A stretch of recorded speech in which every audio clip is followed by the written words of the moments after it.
Janet, I know you're going to be happy because when Good Day Columbia comes right back, we're going to be talking to some well-dressed men and women. How about that, guys? We're talking penguins. Stay with us.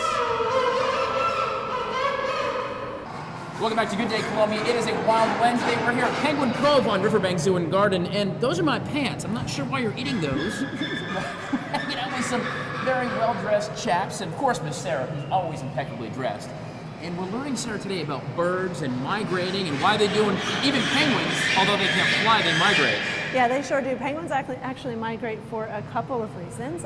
Penguins migrate, number one, to find their food. They'll follow ocean currents, and then when the ocean temperature changes, they'll follow that to where their food goes. Even a couple kilometers they'll go to find their food. They also will migrate, the emperor penguins will migrate inland. And they're the great big ones. Yeah, so they're real big. I suppose they're probably not as big as me, but do they really get that tall? Yeah, they can get very tall. They can go up to almost my neck. Good, that's high. I'm not sure I'd want to walk up to a penguin that tall. He's taller than Danny DeVito. Now, when they migrate, do they migrate the water, or do they actually just walk through the Antarctica like this? They do both.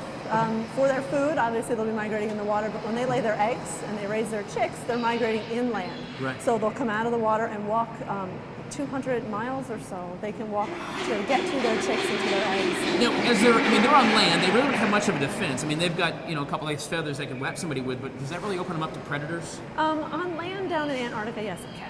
There are even predators, like when they're closer to humans, there are predators like cats and introduce things like that.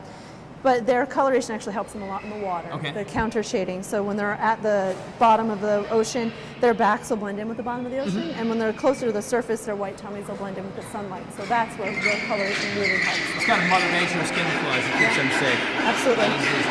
So even these guys migrate. Now, I understand there's 3 new guests, and we're going to meet them in a few minutes, right? Yes, there are. Hanging out in Penguin Cove, learning about migrations and birds and all things that, I was going to say fly, but I guess all things that have wings and maybe some feathers.